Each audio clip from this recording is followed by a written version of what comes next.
Neste final de semana, durante o temporal que caiu sobre a cidade de Teresópolis, um suposto protetor de animais foi preso por policiais da 110ª Delegacia de Polícia. Esse próprio protetor postou um vídeo nas redes sociais mostrando o momento em que ele abriu o portão da sua residência e libertava centenas de cães nas ruas da cidade, justamente no momento em que a cidade passava por toda aquela situação de chuva. Uma denúncia chegou aos policiais da 110ª Delegacia de Polícia, que foram até o local e prenderam esse rapaz. Nós conversamos com o delegado adjunto da 110ª, Guilherme Ferrit, que contou para a gente como se deu essa operação e as consequências para esse rapaz que cometeu esse crime.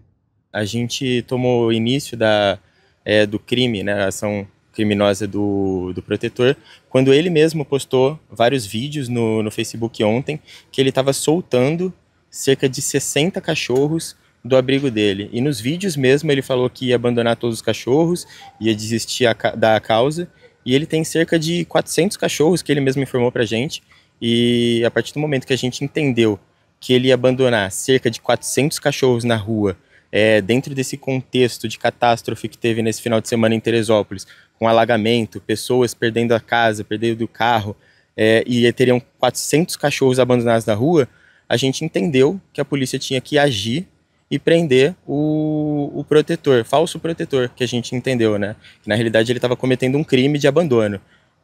Aqui em Teresópolis, a Polícia Civil já prendeu pessoas porque abandonaram 5 cachorros, 1 cachorro, 2 cachorros, ou agrediram um cachorro, e não é porque o cara é um protetor e ele tem boas ações em relação à causa que isso dá alguma legitimidade para ele de cometer um crime de abuso tão grave, de abandonar 60 ou até 400 cachorros. Então, a partir do momento que ele cometeu o crime, a Polícia Civil foi atrás dele.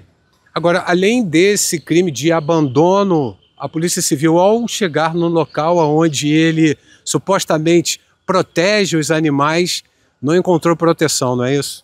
Nenhuma proteção, a gente levou a equipe, levamos perito aqui da polícia e também uma médica veterinária para atestar as condições do local. Quando a gente chegou lá, havia um excesso de cachorro gritante, uma situação desoladora, os cachorros todos em conflito, em guerra um contra os outros, se machucando, um descontrole muito completo, e ele fazia o controle dos animais com uma vara, os cachorros começavam a brigar e ele batia com a vara na nossa frente, entendeu? Então, que também consiste no ato de maus tratos, o ato de abuso contra o cachorro.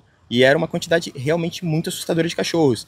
Então, ele se coloca como um protetor, mas ele passou do ponto. Por mais que ele ame a causa e diga que protege os cachorros, ele colocou tantos cachorros no mesmo ambiente que ficou incontrolável. Ele não tem controle algum sobre as ações dos cachorros. Então, que a gente acompanhou também uma repercussão chata no Facebook, algumas postagens falando que os cachorros estão morrendo porque ele está preso e não está lá controlando.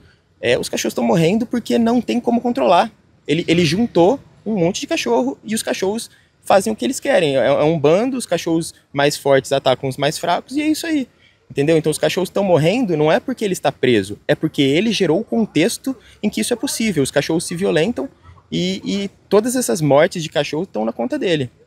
Agora, o que vai acontecer com esse suposto protetor? Esse falso protetor foi preso em flagrante ontem e hoje ele já desceu para Benfica, no Rio de Janeiro, para ter audiência de custódia. A audiência de custódia deve ser amanhã e lá vai ser decidido se ele vai ser mantido preso ou se ele vai responder pelos crimes que ele praticou em liberdade. Mas, de qualquer forma, ele vai responder sim pelos crimes que ele cometeu. Agora, Guilherme, me diz uma coisa, a pessoa que porventura se sensibilize com a causa animal, que queira ajudar, o que ele não deve fazer para não cometer nenhum tipo de crime assim como esse protetor? O que não deve ser feito é você juntar uma quantidade absurda de animais sem qualquer tipo de controle. Você tem que ter controle também sobre alimento. Lá a gente observou que toda a ração estava no chão, aberta, com chuva, tinha rato, então vetores de doenças. A pessoa tem que ter consciência de que o animal ele tem que ser bem tratado, ele tem que ter espaço. Se ele não se dá com outros animais, não é para ser colocado junto, porque é isso que gera morte entre os cachorros. E o próprio governo federal tem diretrizes de bem-estar animal, que a gente juntou no laudo da médica veterinária para comprovar que foi feito um crime nefasto de maus tratos por esse falso protetor.